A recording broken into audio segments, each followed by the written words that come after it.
Assalamualaikum warahmatullahi wabarakatuh. Perkenalkan, nama saya Nurjayanti dari SD Negeri Batursari 6. Saya akan memaparkan diseminasi modul 1.4. Perkenalkan, nama saya Nurjayanti CGP Angkatan 11, Kabupaten Demak. Fasilitator saya, beliau adalah Bapak Wayan Wasisto, dan pengajar praktek saya adalah Bapak Tirta Setia. Tujuan aksi nyata. 1. Menciptakan murid yang merdeka dan disiplin diri yang kuat. 2. Murid merasa terlibat dan bertanggung jawab dalam menjalankan disiplin. 3. Murid merasakan proses menciptakan kondisi untuk memperbaiki kesalahannya sehingga karakter mereka lebih kuat ketika kembali pada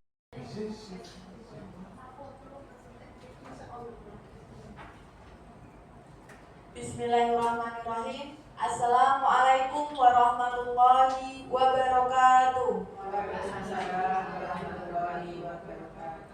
Alhamdulillahirabbil alamin. Wassalatu wassalamu ala asrofil anbiya'i wal mursalin wa ala alihi wa sahbihi ajmain. Amma ba'd. Yang terhormat Bapak Kepala Sekolah SD Negeri Batursari 6 atau yang mewakili yang saya hormati Bu Nurjayanti SPD selaku calon guru penggerak Angkatan 11, yang saya hormati Bapak Ibu guru dan karyawan SD Negeri Batursari 6. Pertama-tama, marilah kita panjatkan puji syukur kehadiran Allah Tuhan Yang Maha Esa, karena atas limpahan rahmat-Nya pada siang hari ini kita dapat berkumpul di Laboratorium Komputer SD Negeri Batursari 6 dalam acara diseminasi budaya positif. Sholawat serta salam marilah kita haturkan kepada Nabi Muhammad SAW yang kita nantikan syafaatnya di yaumul akhir nanti. Bapak Ibu, izinkan saya untuk membacakan susunan acara pada siang hari ini. Yang pertama yaitu pembukaan, 2. Sambutan kepala sekolah, 3. Diseminasi budaya positif, dan yang terakhir penutup. Marilah kita buka acara pada siang hari ini dengan membaca basmalah bersama-sama. Bismillahirrahmanirrahim. Acara selanjutnya yaitu sambutan kepala sekolah atau yang mewakili. Kepada Bu Sapariah SPD kami persilahkan.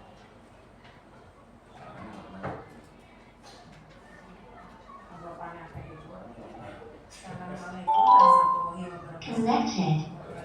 warahmatullahi wabarakatuh. Terima kasih Bapak Ibu yang sudah hadir dalam kesempatan ini dalam acara diseminasi budaya positif yang akan disampaikan oleh Bu Nurjayanti melengkapi tugas sebagai calon guru penggerak. Marilah Bapak Ibu kita senantiasa tak lupa memanjatkan puji syukur kepada Tuhan Yang Maha Esa yang telah memberikan banyak rahmat dan karunia pada kita, khususnya karunia kesehatan. Dalam kesempatan kali ini nanti Bu Nurjayanti akan menyampaikan diseminasi budaya positif, yang nanti apa yang akan disampaikan oleh Bu Nurjayanti ini kita berharap semoga bisa kita terapkan untuk anak didik kita sehingga membawa sekolah kita semakin maju. Connected. Dan kita sebagai guru tak hentinya selalu belajar sehingga sekolah kita semakin maju begitu. Kiranya hanya itu saja yang bisa saya sampaikan. Monggo waktu sepenuhnya saya serahkan kepada Bu Nurjayanti. Assalamualaikum warahmatullahi wabarakatuh. Waalaikumsalam warahmatullahi wabarakatuh. Hanya Anda yang bisa mengontrol diri Anda.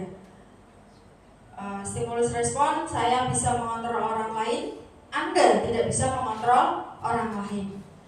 Pemaksaan ada pada saat bujukan gagal, termotornya kolaborasi dan konsensus menciptakan pilihan-pilihan baru. Sedangkan untuk stimulus respon yang terakhir yaitu model berpikir menang atau kalah. Cara kontrolnya yaitu model berpikir menang-menang, seperti itu. Selanjutnya, pembelajaran dengan paradigma baru. Pembelajaran dengan paradigma baru ini merupakan pembelajaran yang dirancang berdasarkan prinsip pembelajaran berdifferensi sehingga para peserta didik belajar sesuai kebutuhan berdasarkan tahap perkembangan sosial yang sesuai dengan psikologi modern untuk mewujudkan profil pelajar Pancasila. Disiplin positif. Di sini ada disiplin berasal dari kata disiplin. Nah, yang artinya belajar. Disiplin mengacu pada disiplin diri yang memiliki tanggung jawab terhadap apa yang dilakukannya berdasarkan nilai-nilai yang diyakini. Disiplin positif itu juga merupakan salah satu cara penerapan disiplin yang bertujuan untuk menumbuhkan kesadaran peserta didik tanpa imbalan penghargaan atau reward, ancaman atau hukuman. Sebagai guru, tujuan kita adalah menciptakan peserta didik yang memiliki disiplin dari diri sehingga mereka berperilaku sesuai dengan nilai-nilai kebajikan universal dan memiliki motivasi intrinsik perubahan perilaku ke arah yang lebih baik. Di sini ada nilai-nilai kebajikan antara lain nilai yang disepakati bersama, lepas dari suku bangsa, agama, bahasa maupun latar belakangnya. Yang pertama, profil pelajar Pancasila. Beriman, bertakwa pada Tuhan Yang Maha Esa dan berakhlak mulia, berkebinaan global, gotong royong, mandiri, kreatif dan bernalar kritis. Untuk keterampilan hidupnya adalah skill yaitu dapat dipercaya, lurus hati, pendengar yang aktif, tidak merendahkan orang lain dan memberikan yang terbaik dari diri. Kebutuhan dasar manusia. Kebutuhan dasar manusia adalah segala sesuatu yang kita lakukan untuk mendapatkan apa yang kita inginkan. Seluruh tindakan yang kita lakukan memiliki tujuan tertentu dan semua usaha terbaik yang kita lakukan adalah dalam rangka agar kebutuhan dasar kita terpenuhi dengan baik. 5 kebutuhan dasar manusia. Di sini yang pertama ada bertahan hidup. Bertahan hidup itu ada macam-macam, yaitu dengan bertahan hidup melalui makanan. Tanpa makanan kita tidak bisa bertahan hidup. Terus ada lagi juga pakaian, tempat tinggal yang nyaman bagi kita, keamanan dan kesehatan. Karena bertahan hidup itu harus melingkupi berbagai hal tersebut. Yang kedua itu ada rasa kasih sayang dan rasa diterima. Rasa kasih sayang dan rasa diterima, ini ada rasa diterima, dipedulikan, berbagai kerjasama, menjadi bagian dalam kelompok. Yang ketiga, penguasaan. Penguasaan ini ada harga diri, keinginan untuk dianggap pemimpin, berprestasi, diakui dan didengar. Penguasaan ini bertujuan agar apa yang kita sampaikan itu dianggap oleh orang lain dan dapat menjadi berprestasi terhadap orang lain, sehingga dalam hal ini sangat diakui dan didengarkan apa yang disampaikan. Selanjutnya kebebasan. Kebebasan itu ada mandiri, memiliki pilihan, mencoba hal baru, mampu mengendalikan arah dirinya. Selanjutnya ada kesenangan. Kesenangan, bermain, humor, antusias, tertawa.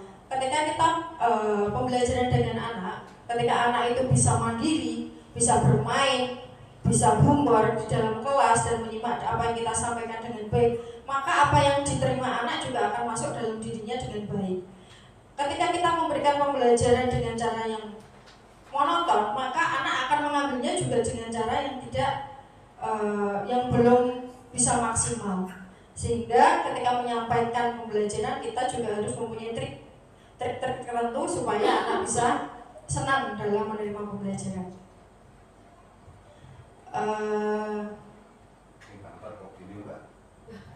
Motivasi perilaku manusia. Nah, untuk motivasi ini ada motivasi ekstrinsik, yaitu untuk menghindari ketidaknyamanan atau hukuman. Kedua, untuk mendapatkan imbalan atau penghargaan dari orang lain. Ketiga, untuk menjadi orang yang mereka inginkan dan menghargai diri sendiri dengan nilai-nilai yang mereka percayai. Nah, sebelum masuk sini kita sedikit merelakskan tangan dan tubuh kita nih Bapak Ibu.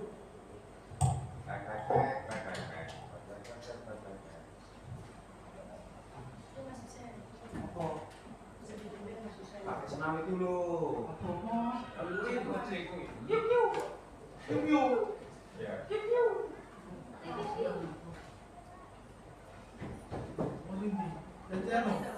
Di warna merah. Enggak usah. Masa? Satu, dua.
Kita lanjut ke tindakan guru Bapak Ibu. Di sini ada tindakan yaitu hukuman atau konsekuensi.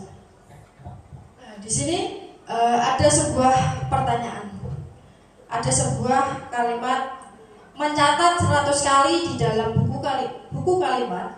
Saya tidak terlambat lagi karena terlambat ke sekolah. Ini termasuk hukuman atau konsekuensi Bapak Ibu? Kita pakai monggo bisa ditulis terus nanti bisa ditambahkan di bagian sebelah sini.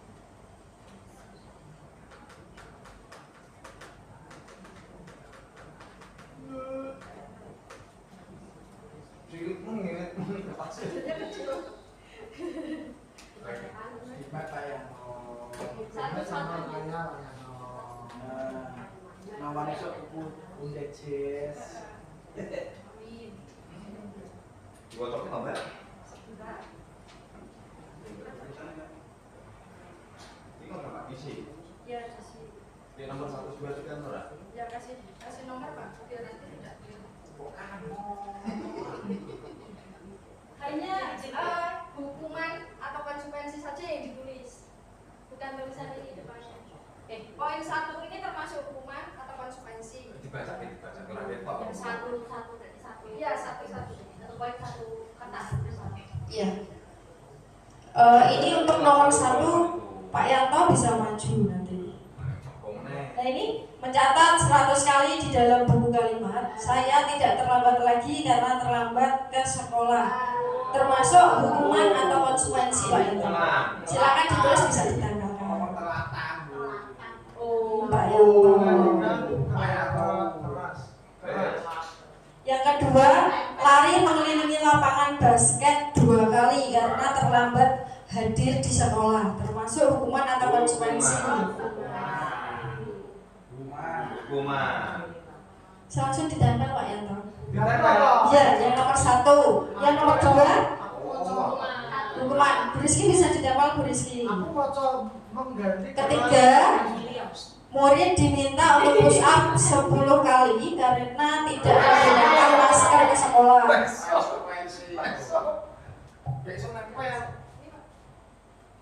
Termasuk hukuman atau konsekuensi Bu Ais? Nomor 3 Bu Ais. Pak Fakih nomor 4. Bu, bener ke sana? Nomor 5 ya bener ke sana. Nomor 6 sinten iki?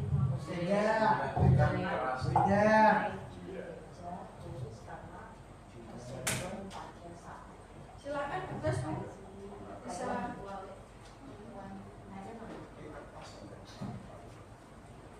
Keras, menggantikan kertas tugas teman yang telah diceritakan. Konsekuensi atau hukuman? Kebalik Pak. belum ditulis.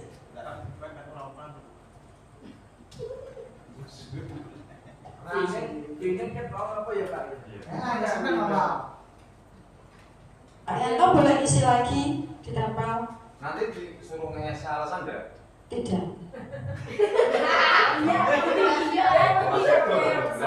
Tidak salah Pak maksudnya. Tidak salah. Nanti saya akan diberikan alasan.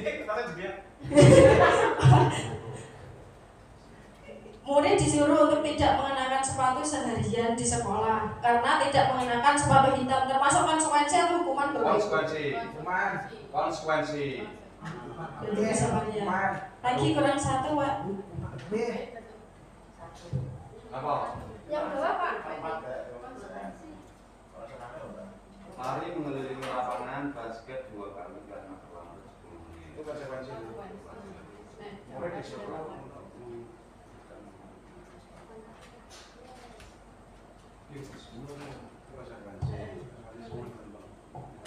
Ya, sudah semua ya. Berarti kita lanjut.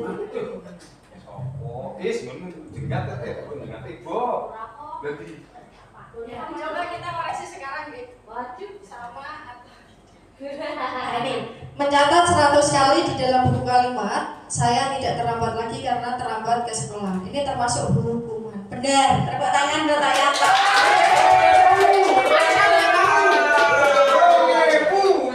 Selanjutnya lari mengelilingi lapangan basket 2 kali karena terlambat dari sekolah. Ini termasuk hukuman karena berhubungan dengan keterlambatan. Selanjutnya murid diminta untuk push up 15 kali karena tidak menggunakan masker ke sekolah. Termasuk hukuman atau konsekuensi? Hukuman jaga. Ini konsekuensi. Karena tersenggol pada saat belajar. Konsekuensi karena sudah menumpahkan air sehingga harus membersihkan. Ada murid disuruh untuk tidak mengenakan sepatu seharian di sekolah karena tidak mengenakan sepatu hitam. Ini termasuk hukuman. Oke. Selanjutnya yang terakhir, lari mengelilingi lapangan basket 2 kali karena terlambat 10 menit untuk pelajaran PJOK. Ini termasuk konsekuensi. Ya, tepuk tangan buat kita semua. Yang bener untuk orang ibu. Oh, jadi bisa ya. Jadi bisa ya. Serius pun gak ada apa-apa.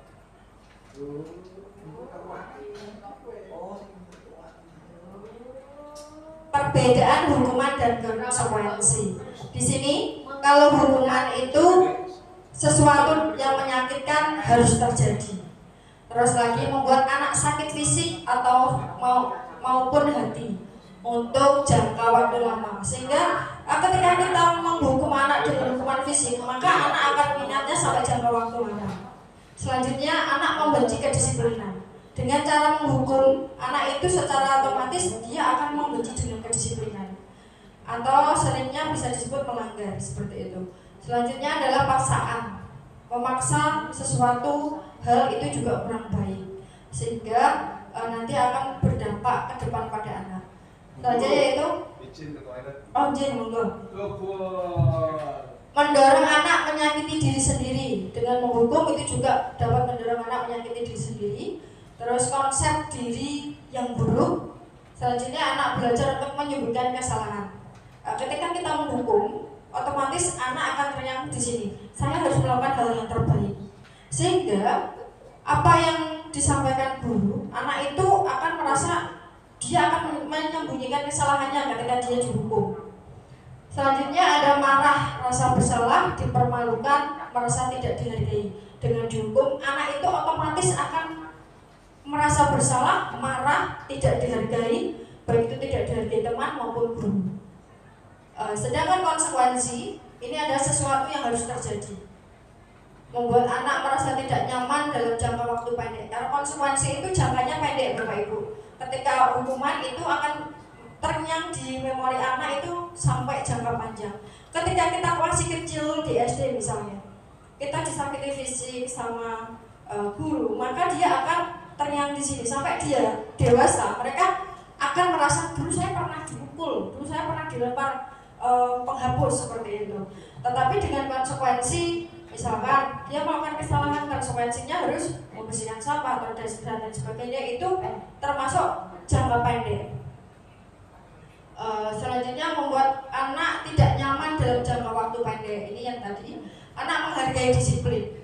Dengan konsekuensi anak itu bisa menghargai kedisiplinan, terus stimulus tanggapannya juga baik. Selanjutnya yaitu mendorong anak agar mudah menyesuaikan diri.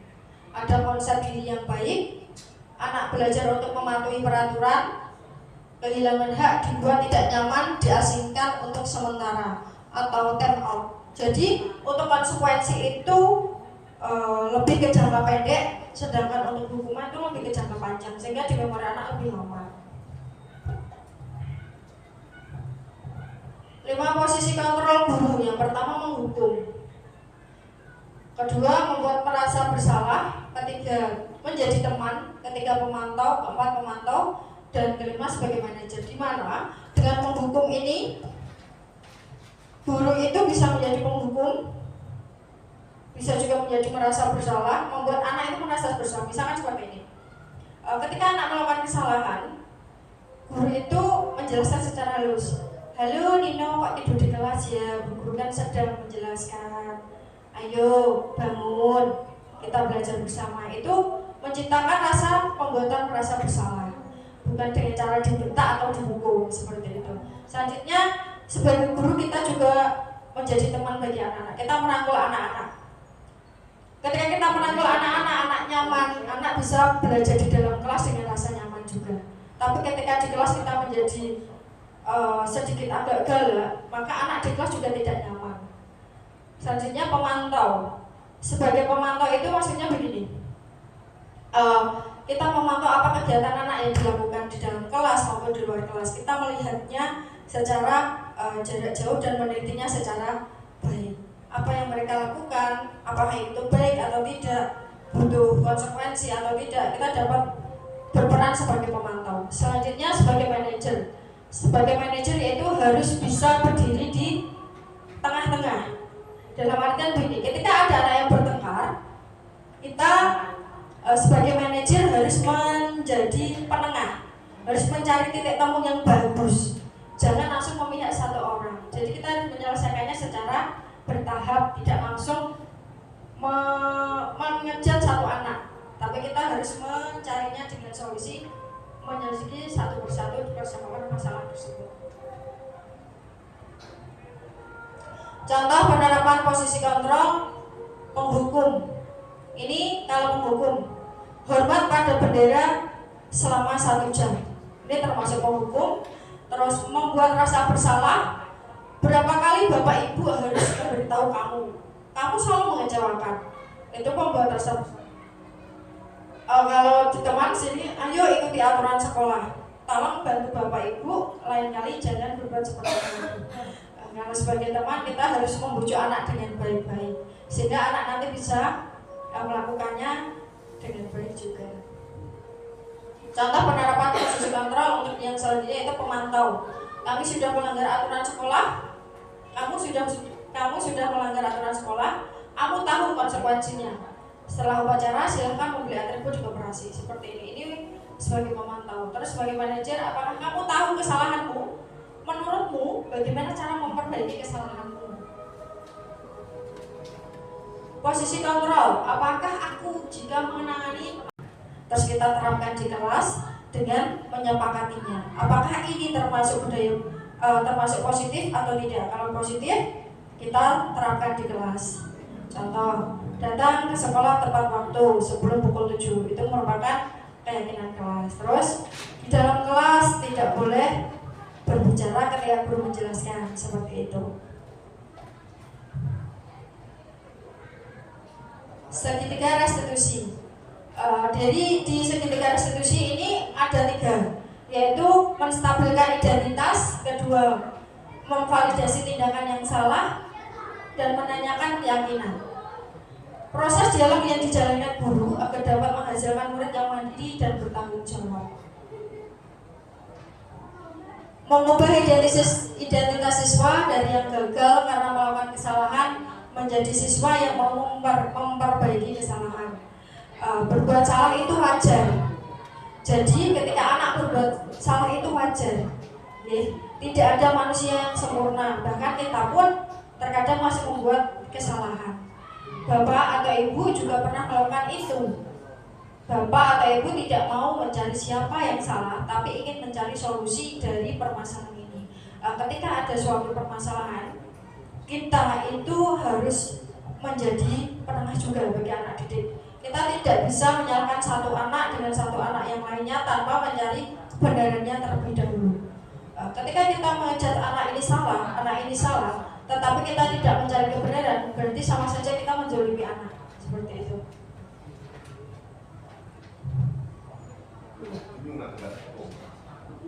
Memvalidasi sikap yang tidak baik dan bertentangan dengan aturan yang ada dengan tujuan untuk menunjukkan bahwa guru memenuhi alasan di balik tindakan siswa. Kamu pasti punya alasan mengapa melakukan hal tersebut. Kita menanyakan, "Nak, kenapa kamu melakukan hal tersebut?" Pasti anak punya alasan tersendiri. "Saya bangun kesiangan, Bu, karena tadi malam habis nge-game," misalnya seperti itu. Terus kita memberikan atau melakukan hal baik kepada anak tersebut. Besok lain kali kalau main game jangan malam-malam, bermain sesedangnya saja, seperti itu. Terus melakukannya karena mempertahankan sesuatu yang penting bagimu. Ketika hal itu penting dan dilaksanakan, kamu di sini anak bisa memberikan jawaban yang jelas. Apakah hal ini baik bagi saya atau tidak? Seperti itu untuk kondisi sebagai murid. Menghubungkan keyakinan siswa dengan keyakinan kelas. Timbul motivasi intrinsik untuk memperbaiki kesalahan. Apa keyakinan kelas kita? Tadi sebelum menyusun keyakinan kelas, kita memberikan tujuan dulu. Keyakinan kelas itu tujuannya untuk apa? Sebagai sarana disiplin bagi siswa, terutama di kelas. Nilai-nilai apa yang telah disepakati bersama? Nah, nilai yang dapat disepakati bersama itu antara lain bisa menjadi anak yang lebih disiplin lagi, mengerjakan tugas dengan tepat waktu, dan lain sebagainya. Kamu ingin menjadi orang yang seperti apa? Kita berikan tanggapan lagi ke anak. Nah, kamu ke depan ingin menjadi seperti apa? Anak seperti apa? Berhasil atau yang sebagainya? Kalau ingin menjadi anak yang berhasil, ayo kita belajar, kita perbaiki diri supaya ke depan kehidupan juga semakin baik lagi. Yuk, sebelum kita lanjut selanjutnya, saya ada sedikit ice breaking buat Bapak Ibu. Kalau saya bilang tepuk satu berarti tepuk. Kalau tepuk berarti kita tepuk. Okay. Kalau satu berarti tidak tepuk. Tepuk satu. Tepuk satu tepuk. Kata tepuk.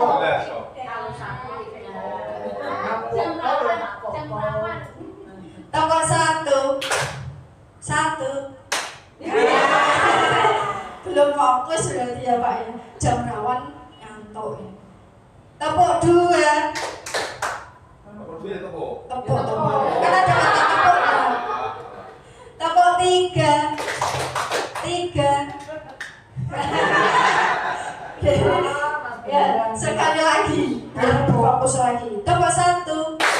1.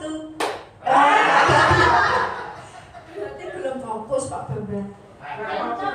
Ngantuk sedikit ngantuk. Yuk, biar lebih semangat lagi. Tepuk 2, tepuk 3, tepuk 4, tepuk 4 2 kali. Terima kasih. Biar lebih semangat lagi. Kita lanjut untuk yang selanjutnya. Ya, terima kasih. Demikian pemaparan dari saya. Semoga bermanfaat. Kurang lebihnya mohon maaf. Wassalamualaikum warahmatullahi wabarakatuh. Waalaikumsalam warahmatullahi wabarakatuh. Aplaus yang meriah buat Bu Nur Jayanti.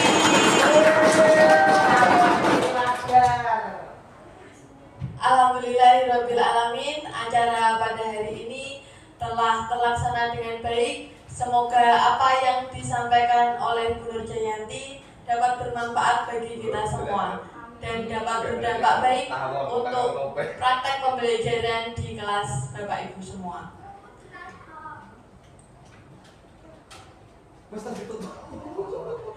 Acara selanjutnya yaitu penutup. Marilah Bapak Ibu kita tutup acara pada siang hari ini dengan membaca hamdalah bersama-sama. Alhamdulillah.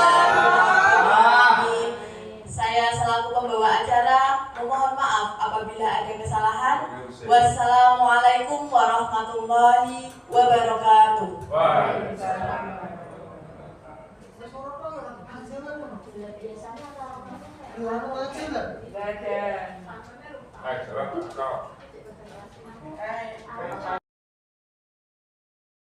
Karena tersenggol pada saat belajar, konsekuensi karena sudah menumpahkan air sehingga harus membersihkan. Ada murid disuruh untuk tidak mengenakan sepatu seharian di sekolah karena tidak mengenakan sepatu hitam. Ini termasuk hukuman. Selanjutnya yang terakhir, lari mengelilingi lapangan basket 2 kali karena terlambat 10 menit untuk pelajaran PJOK. Ini termasuk konsekuensi. Ya, tepuk tangan buat kita semua. Yang bener untuk orang ibu. Oh, jadi menjahit ya. Jadi bisa itu ya. Serius pun gak ada apa-apa.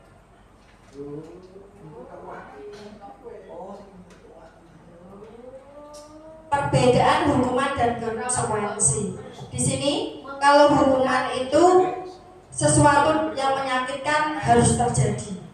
Terus lagi membuat anak sakit fisik atau maupun hati untuk jangka waktu lama. Sehingga ketika kita menghukum anak dengan hukuman fisik, maka anak akan minatnya sampai jangka waktu lama.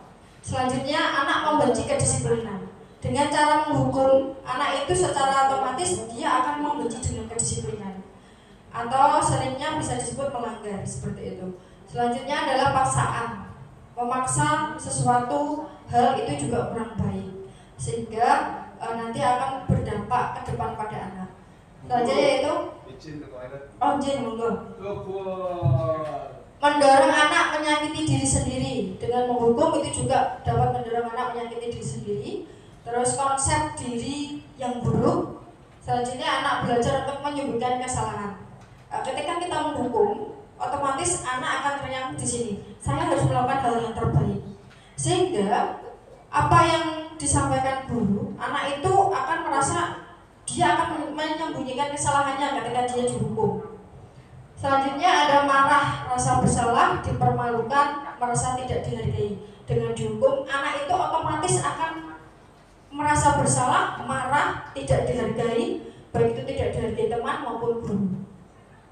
Sedangkan konsekuensi ini ada sesuatu yang harus terjadi, membuat anak merasa tidak nyaman dalam jangka waktu pendek. Karena konsekuensi itu jangkanya pendek, Bapak Ibu.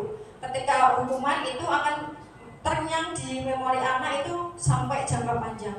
Ketika kita masih kecil di SD misalnya, kita disakiti fisik sama guru, maka dia akan ternyang di sini sampai dia dewasa. Mereka akan merasa dulu saya pernah dipukul, dulu saya pernah dilempar penghapus seperti itu. Tetapi dengan konsekuensi, misalkan dia melakukan kesalahan, konsekuensinya harus membersihkan sampah atau dan sebagainya, itu termasuk jangka pendek. Selanjutnya membuat anak tidak nyaman dalam jangka waktu pendek. Ini yang tadi, anak menghargai disiplin. Dengan konsekuensi anak itu bisa menghargai kedisiplinan, terus stimulus tanggapannya juga baik.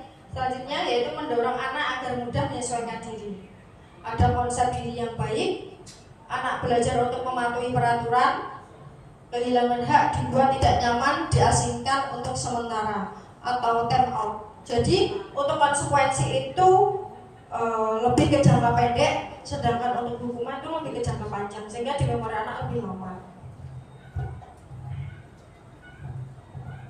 5 posisi kontrol guru. Yang pertama menghukum, kedua membuat merasa bersalah, ketiga menjadi teman, ketiga pemantau, keempat pemantau, dan kelima sebagai manajer. Di mana dengan menghukum ini guru itu bisa menjadi penghukum, bisa juga menjadi merasa bersalah, membuat anak itu merasa bersalah. Misalkan seperti ini, ketika anak melakukan kesalahan, guru itu menjelaskan secara halus, halo Nino, kok tidur di kelas ya, Bu guru kan sedang menjelaskan, ayo bangun, kita belajar bersama. Itu menciptakan rasa pembuatan merasa bersalah, bukan dengan cara dibentak atau dihukum seperti itu. Selanjutnya sebagai guru kita juga menjadi teman bagi anak-anak. Kita merangkul anak-anak. Ketika kita merangkul anak-anak, anak nyaman, anak bisa belajar di dalam kelas dengan rasa nyaman juga. Tapi ketika di kelas kita menjadi sedikit agak galak, maka anak di kelas juga tidak nyaman. Selanjutnya pemantau. Sebagai pemantau itu maksudnya begini, kita memantau apa kegiatan anak yang dilakukan di dalam kelas maupun di luar kelas. Kita melihatnya secara jarak jauh dan menelitinya secara baik. Apa yang mereka lakukan, apakah itu baik atau tidak, butuh konsekuensi atau tidak, kita dapat berperan sebagai pemantau. Selanjutnya sebagai manajer. Sebagai manajer yaitu harus bisa berdiri di tengah-tengah. Dalam artian begini, ketika ada anak yang bertengkar, kita sebagai manajer harus menjadi penengah, harus mencari titik temu yang bagus. Jangan langsung memihak satu orang. Jadi kita harus menyelesaikannya secara bertahap, tidak langsung mengejar satu anak, tapi kita harus mencarinya dengan solusi, menyelesaikan satu persatu persoalan masalah tersebut. Contoh penerapan posisi kontrol penghukum. Ini kalau menghukum, hormat pada bendera selama 1 jam. Ini termasuk penghukum. Terus membuat rasa bersalah. Berapa kali bapak ibu harus memberitahu kamu? Kamu selalu mengecewakan. Itu membuat rasa bersalah. Kalau di teman sini, ayo ikuti aturan sekolah. Tolong bantu bapak ibu, lain kali jangan berbuat seperti itu. Kalau sebagai teman kita harus membujuk anak dengan baik-baik, sehingga anak nanti bisa melakukannya dengan baik juga. Contoh penerapan posisi kontrol untuk yang selanjutnya itu pemantau. Kami sudah melanggar aturan sekolah, kamu sudah melanggar aturan sekolah, kamu tahu konsekuensinya. Setelah upacara silahkan membeli atribut di koperasi seperti ini. Ini sebagai pemantau. Terus sebagai manajer, apakah kamu tahu kesalahanmu? Menurutmu bagaimana cara memperbaiki kesalahanmu? Posisi kontrol, apakah aku jika menangani, terus kita terapkan di kelas dengan menyepakatinya. Apakah ini termasuk budaya termasuk positif atau tidak? Kalau positif, kita terapkan di kelas. Contoh, datang ke sekolah tepat waktu sebelum pukul 7, itu merupakan keyakinan kelas. Terus di dalam kelas tidak boleh berbicara ketika guru menjelaskan, seperti itu. Segitiga restitusi. Jadi di segitiga restitusi ini ada 3, yaitu menstabilkan identitas, kedua memvalidasi tindakan yang salah, dan menanyakan keyakinan. Proses dialog yang dijalankan guru agar dapat menghasilkan murid yang mandiri dan bertanggung jawab. Mengubah identitas siswa dari yang gagal karena melakukan kesalahan menjadi siswa yang mau memperbaiki kesalahan. Berbuat salah itu wajar. Jadi ketika anak berbuat salah itu wajar. Tidak ada manusia yang sempurna. Bahkan kita pun terkadang masih membuat kesalahan. Bapak atau ibu juga pernah melakukan itu. Bapak atau ibu tidak mau mencari siapa yang salah, tapi ingin mencari solusi dari permasalahan ini. Ketika ada suatu permasalahan, kita itu harus menjadi penengah juga bagi anak didik. Kita tidak bisa menyalahkan satu anak dengan satu anak yang lainnya tanpa mencari kebenarannya terlebih dahulu. Ketika kita mengejar anak ini salah, tetapi kita tidak mencari kebenaran, berarti sama saja kita menzalimi anak. Seperti itu.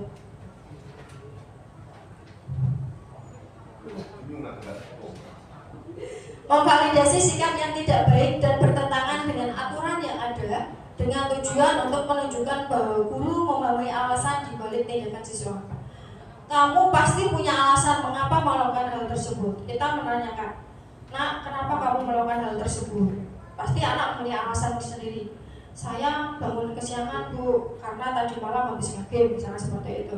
Terus kita memberikan atau melakukan hal baik kepada anak tersebut. Besok lain kali kalau main game jangan malam-malam, bermain seadanya saja, seperti itu. Terus melakukannya karena mempertahankan sesuatu yang penting bagimu. Ketika hal itu penting dan dilaksanakan, kamu di sini anak bisa memberikan jawaban yang jelas. Apakah hal ini baik bagi saya atau tidak? Seperti itu untuk kondisi sebagai murid. Menghubungkan keyakinan siswa dengan keyakinan kelas. Timbul motivasi intrinsik untuk memperbaiki kesalahan. Apa keyakinan kelas kita? Tadi sebelum menyusun keyakinan kelas, kita memberikan tujuan dulu. Keyakinan kelas itu tujuannya untuk apa? Sebagai sarana disiplin bagi siswa, terutama di kelas. Nilai-nilai apa yang telah disepakati bersama? Nah, nilai yang dapat disepakati bersama itu antara lain bisa menjadi anak yang lebih disiplin lagi, mengerjakan tugas dengan tepat waktu, dan lain sebagainya. Kamu ingin menjadi orang yang seperti apa? Kita berikan tanggapan lagi ke anak. Nah, kamu ke depan ingin menjadi seperti apa? Anak seperti apa? Berhasil atau yang sebagainya? Kalau ingin menjadi anak yang berhasil, ayo kita belajar, kita perbaiki diri supaya ke depan kehidupan juga semakin baik lagi. Yuk, sebelum kita lanjut selanjutnya, saya ada sedikit ice breaking buat Bapak Ibu. Kalau saya bilang tepuk satu berarti tepuk. Kalau tepuk berarti kita tepuk. Okay. Kalau satu berarti tidak tepuk. Tepuk satu. Tepuk satu tepuk Pak.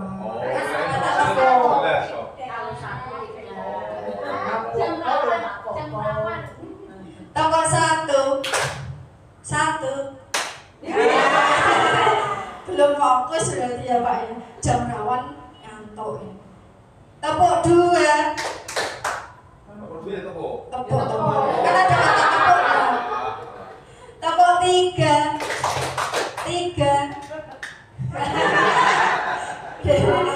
Ya, sekali lagi biar fokus lagi. Tepuk satu. Berarti belum fokus Pak Bambang.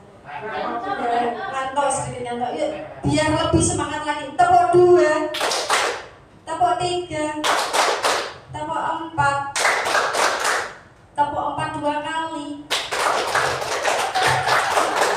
Terima kasih. Biar lebih semangat lagi. Kita lanjut untuk yang selanjutnya. Ya, terima kasih. Demikian pemaparan dari saya. Semoga bermanfaat. Kurang lebihnya mohon maaf. Wassalamualaikum warahmatullahi wabarakatuh. Waalaikumsalam warahmatullahi wabarakatuh. Aplaus yang meriah buat Bu Nur Jayanti.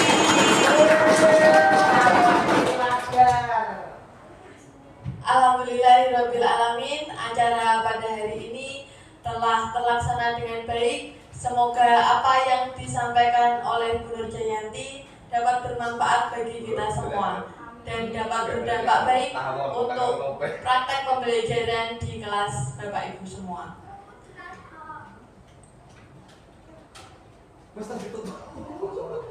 Acara selanjutnya yaitu penutup. Marilah Bapak Ibu kita tutup acara pada siang hari ini dengan membaca hamdalah bersama-sama. Alhamdulillah. Saya selaku pembawa acara memohon maaf apabila ada kesalahan. Wassalamualaikum warahmatullahi wabarakatuh.